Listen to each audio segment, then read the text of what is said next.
स्वागत है आप सभी का आपके अपने चैनल लक्ष्य तक पर। तो चलिए यूपी टेट की एक और बेहतरीन क्लास शुरू करते हैं। सभी लोग जल्दी से लाइव आ जाएंगे क्योंकि आज की क्लास होने वाली है हिंदी की। आपको अगर हिंदी व्याकरण से डर लगता है और आपको लगता है कि यूपी टेट में आप हिंदी के अच्छे प्रश्नों को सॉल्व नहीं कर सकते, तो डरिए मत, आप हमारे साथ एक बार जरूर जुड़िए और इस प्रकार की क्लासेज को डेली आप देख सकते हैं हमारे चैनल लक्ष्य तक पर। तो चलिए लेट न करते हुए क्लास को शुरू करते हैं। और आज की क्लास का पहला प्रश्न देखिए, कह रहा है कि अनुकरणीय शब्द में प्रत्यय। देखिए हम अपना पैटर्न रोज रोज नहीं बताएंगे। देखिए यहाँ पर हमने लिख दिया एमसीक्यू प्रश्न है, एमसीक्यू प्रश्न, उसके बाद वन लाइनर प्रश्न, दोनों का मिक्स हम कराएंगे। ठीक, आइए। अनुकरणीय शब्द में प्रत्यय है, कौन सा होगा? ई है या करण है या अनु है या है। आपको मैंने बताया था कि प्रत्यय शब्द के लास्ट में लगता है और उपसर्ग शब्द के शुरू में लगता है। तो यहाँ पर लास्ट वाले की बात की जाएगी, तो यहाँ पर ई यानी कि ए वाला ऑप्शन यहाँ पर प्रत्यय हो जाएगा। आइए वन लाइनर की बात करते हैं। क्या कह रहा है? उपकारक में उपसर्ग है, तो उपसर्ग शब्द के पहले लगता है, अभी मैंने बता दिया था। तो उप हो जाएगा यहाँ पर उपसर्ग। ठीक, अगला प्रश्न की बात करते हैं। तो कह रहा है कि दुर्गम में मूल शब्द क्या है। अब आपसे यहाँ पर मूल शब्द जब भी पूछा जाए तो ध्यान रखिएगा, सबसे पहले यहाँ पर अगर उपसर्ग है तो उपसर्ग को हटाइए। यहाँ पर उपसर्ग है दुर, ठीक है, तो यहाँ पर दुर को हटाकर सिर्फ गम कर देंगे, यही हमारा मूल शब्द हो जाएगा। ठीक, समझिए, हर एक पॉइंट को समझना पड़ेगा क्योंकि क्लास इंपॉर्टेंट है आपके लिए। चलिए अगला एमसीक्यू देखिए, कह रहा है कि गजानन में समास है, कौन सा समास है? द्विगु होगा, बहुब्रीहि होगा, या कर्मधारय या तत्पुरुष? कौन सा आपको लगता है? जल्दी से कमेंट बॉक्स में उत्तर बताइए। गजानन, गजानन किन्हें कहा जाता है? बिल्कुल भगवान गणेश को गजानन कहा जाता है। तो नोट करिए यहाँ पर जो उत्तर होगा क्या होगा? बहुब्रीहि होगा, यानी कि सी वाला उत्तर सही हो जाएगा। ठीक है, वन लाइनर देखिए क्या कह रहा है, कहा जा रहा है कि लंबोदर किस समास का उदाहरण है। यानी कि लंबोदर में कौन सा समास होता है ये आपको बताना है।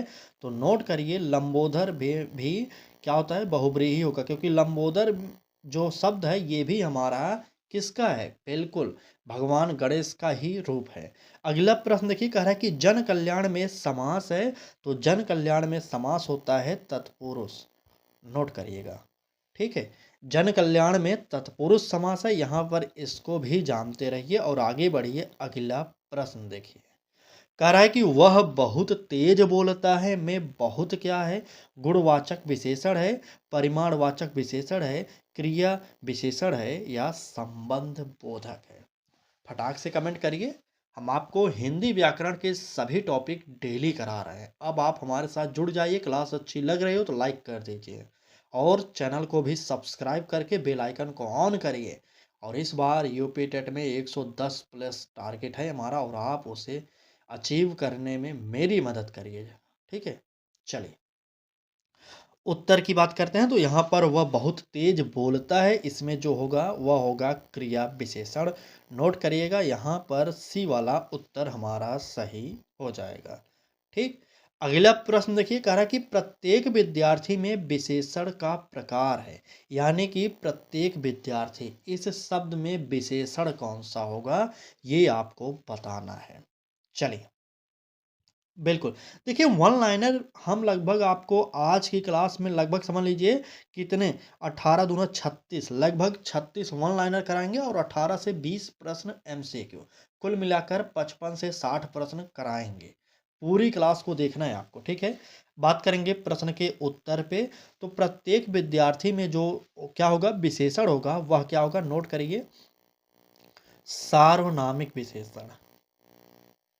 ठीक, सार्वनामिक विशेषण, बिल्कुल सार्वनामिक विशेषण हो जाएगा। कुछ लोग में विशेषण का प्रकार है, तो कुछ लोग जो होते हैं ये क्या होंगे बताइए? बिल्कुल, कुछ लोग का हो जाएगा अनिश्चित वाचक, अनिश्चित वाचक। यहाँ पर ये उत्तर हमारा सही हो जाएगा। नोट करिए और तुरंत आगे आइए, देखते हैं हमारा अगला प्रश्न क्या कह रहा है।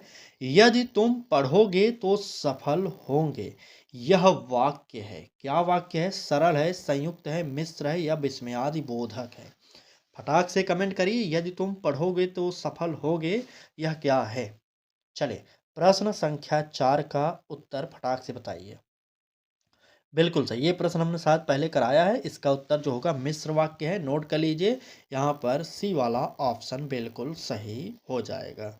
ठीक, आइए आगे बढ़ते हैं और देखते हैं हमारा अगला प्रश्न क्या कह रहा है। कह रहा है कि क्योंकि वह बीमार था, यह किस प्रकार का उपवाक्य है? एक शब्द दिया गया है, क्योंकि वह बीमार था।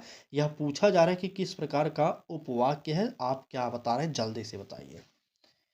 चलिए, जल्दी से बताइए किस प्रकार का उपवाक्य है। तो यहाँ पर कारणवाचक हो जाएगा। ठीक, कारणवाचक हो जाएगा, नोट कर लीजिए। अगला प्रश्न कर रहा है वन लाइनर, 8वां प्रश्न है हमारा कि जो मेहनत करता है, यह किस प्रकार का उपवाक्य है? तो जो मेहनत करेगा उसे हम क्या कहेंगे? बिल्कुल, जो मेहनत करेगा उसे हम संबंधवाचक कह देंगे। ठीक, संबंधवाचक कहेंगे। चलिए, इसे नोट कर लीजिए और तुरंत आगे बढ़िए। अगला प्रश्न देखिए क्या कह रहा है। ठीक है, कह रहा है कि उससे हंसा नहीं जाता। यह क्या है? कर्तृवाच्य है, कर्मवाच्य है, भाववाच्य है, या क्या है? बताइए जल्दी से फटाक से। प्रश्न संख्या 5 का उत्तर बता दीजिए कौन सा होगा। देखिए, अगर आपको इस प्रकार के प्रश्न मिल जाएं, उससे हंसा नहीं जाता, उससे बोला नहीं जाता, उससे खाया नहीं जाता, तो समझ जाइएगा कि यहाँ पर जो है भाव की बात की जा रही। ठीक है, भाव की बात की जा रही है, इसलिए सी ऑप्शन सही हो जाएगा। चलिए, राम ने पत्र लिखा, कौन सा वाच्य है? अब बताइए, राम ने पत्र लिखा में वाच्य कौन सा होगा? चलिए, बिल्कुल कर्तृवाच्य हो जाएगा, एकदम इंपॉर्टेंट। यहां पर जानते रहिएगा, कर्तृवाच्य हो जाएगा इसमें। अगला प्रश्न कह रहा है कि पत्र राम द्वारा लिखा गया, इसमें क्या है? तो जब यहां पर राम के द्वारा पत्र लिखा गया, कहीं ना कहीं इसमें कर्म की बात होगी, इसलिए हमारा कर्मवाच्य सही हो जाएगा। ठीक, बिल्कुल कर्मवाच्य सही कर लेंगे। और आगे आइए, अगला प्रश्न देखेंगे क्या कह रहा है। कहा जा रहा है कि कर्तव्य शब्द है, क्या शब्द है? भाववाचक संज्ञा है, जातिवाचक संज्ञा है, व्यक्तिवाचक संज्ञा है, या द्रव्यवाचक संज्ञा है? फटाक से बता दीजिए, कर्तव्य शब्द जो है ये क्या है?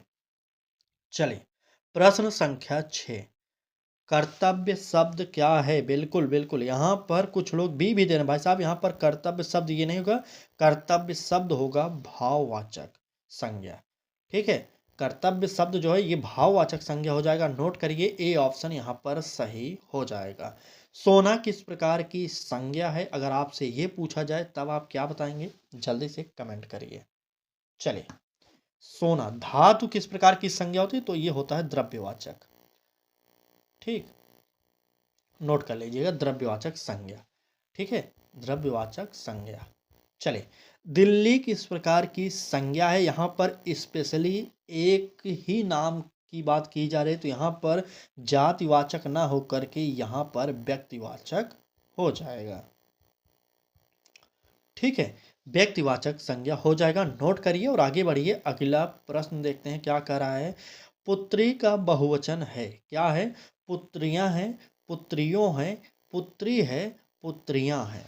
बताइए, फटाक से कमेंट करिए। देखिए, आप लाइक जरूर करिए। आपसे विनम्र निवेदन करेंगे, क्लास को लाइक करिए। अगर आपको अच्छी लगती है क्लास तो लाइक करिए।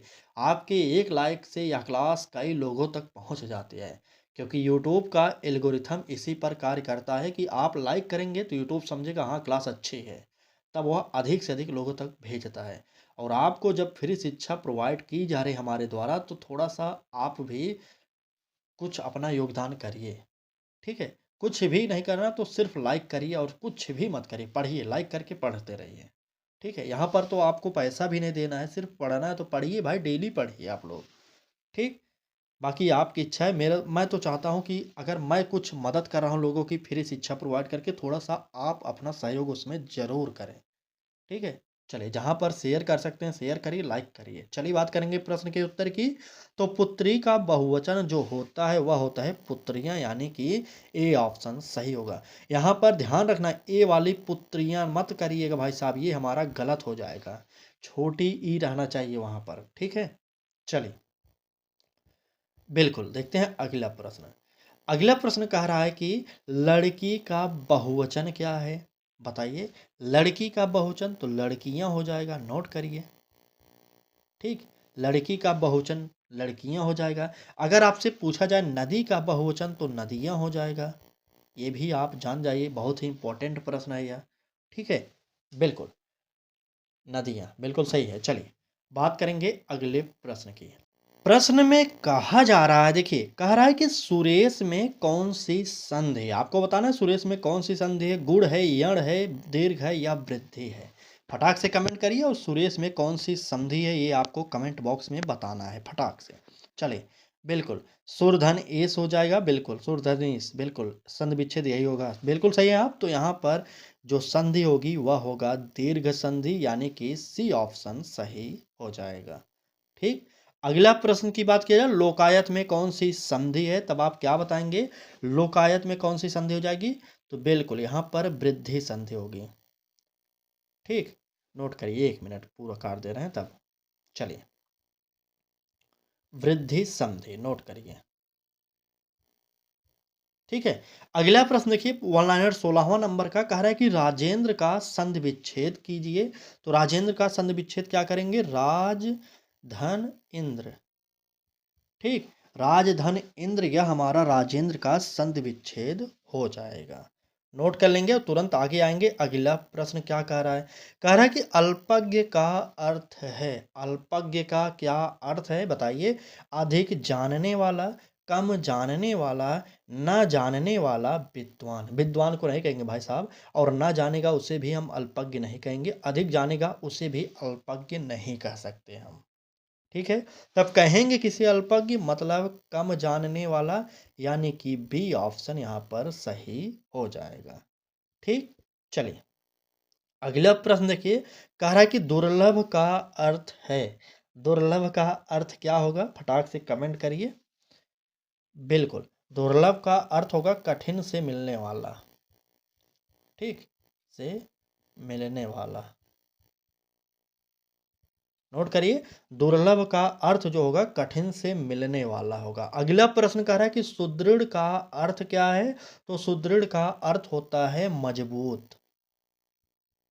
इसको नोट करिए, मजबूत हो जाएगा। ठीक है, सुदृढ़ का अर्थ जो होगा वह मजबूत होता है। आइए बात अगले प्रश्न की जाए। कह रहा है कि परमार्थ शब्द बना है, किससे बना है? परम धन अर्थ से, पर धन मार्थ से, परम धन अर्थ से, पर धन अर्थ से। फटाक से कमेंट करिए और उत्तर बताइए कौन सा सही होगा।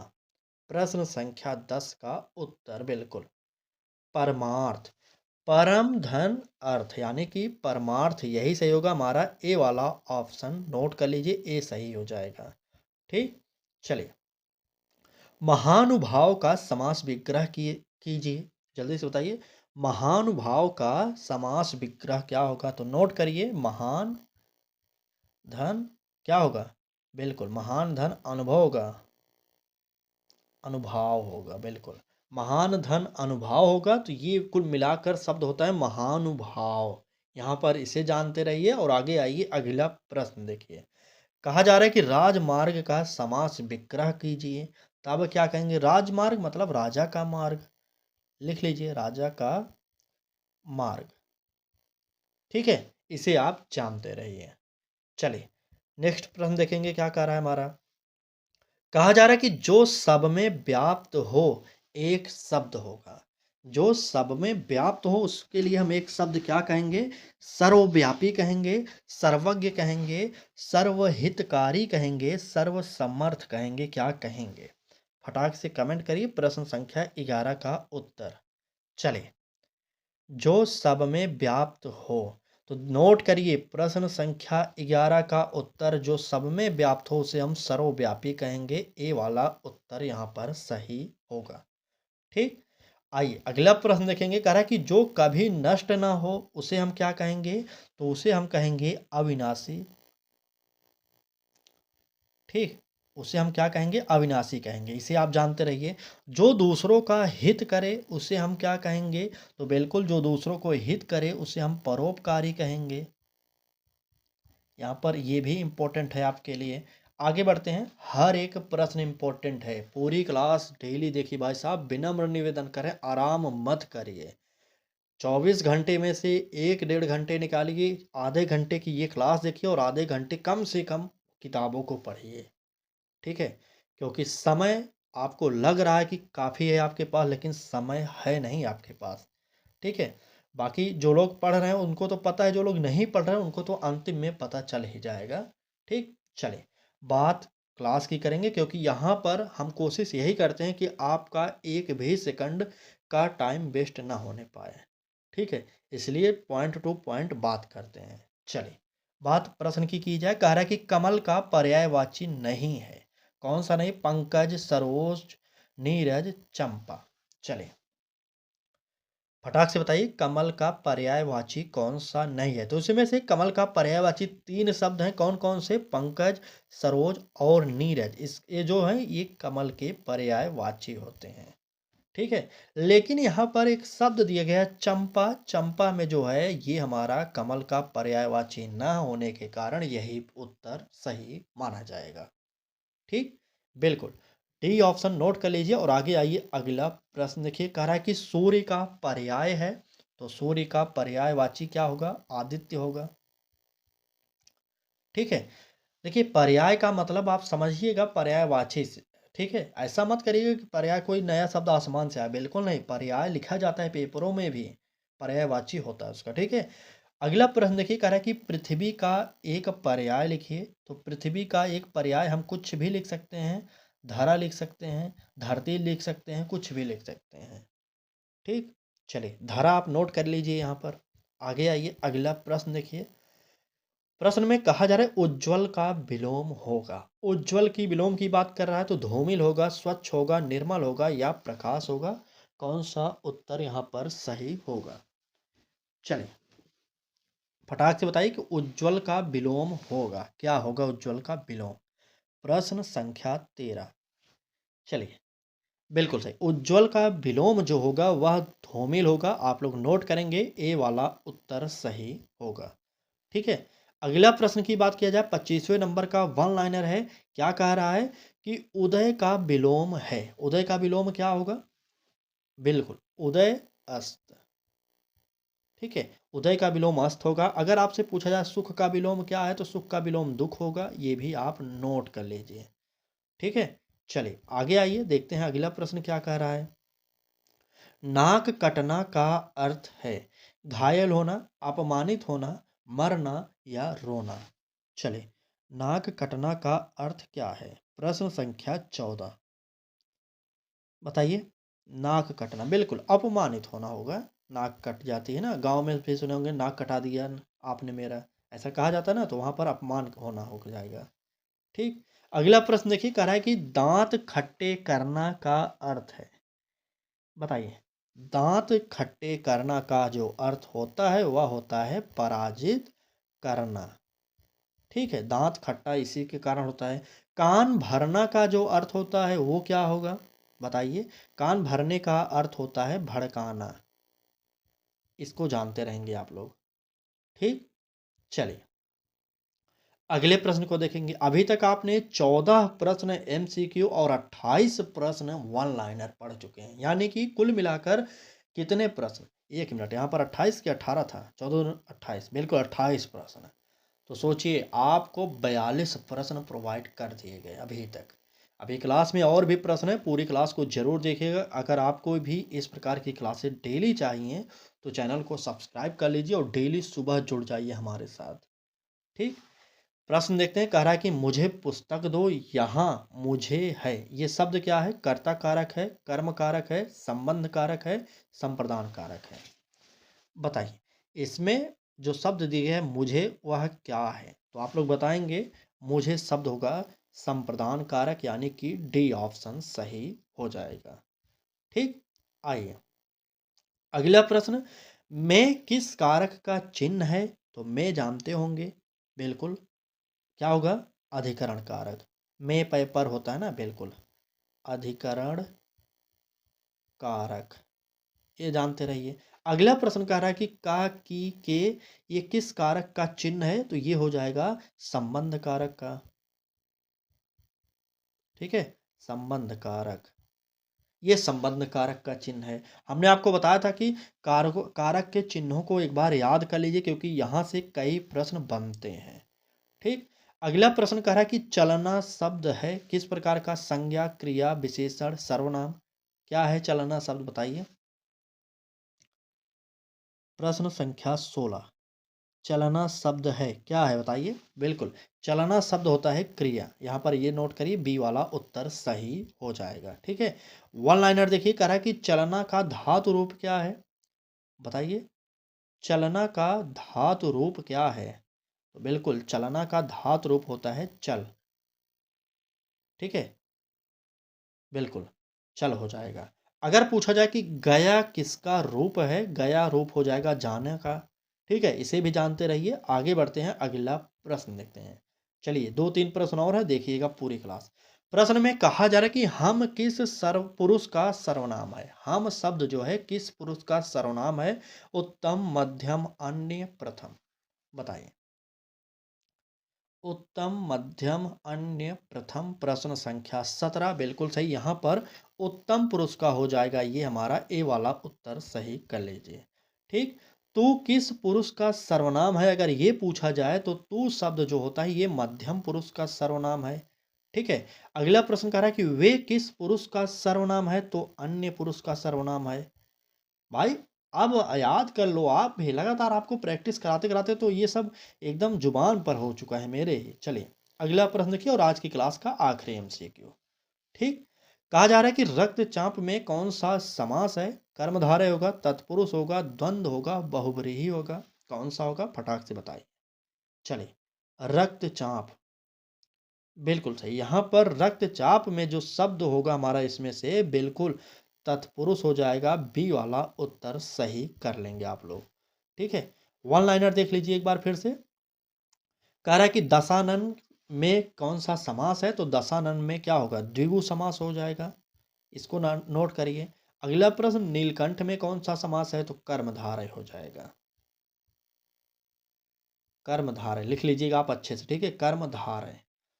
तो ये रहा आज की हिंदी की क्लास। क्लास आपको कैसी लगी ज़रूर बताइएगा। क्लास अच्छी लगी हो तो लाइक करके जाइएगा और चैनल को भी सब्सक्राइब करिए, बेल आइकन को ऑन करिए और जुड़िए हमारे साथ डेली सुबह 10 बजे। मिस मत करिए क्लासेज को, क्योंकि सुबह से ही क्लासेज आपके लिए स्टार्ट कर दी जाती हैं।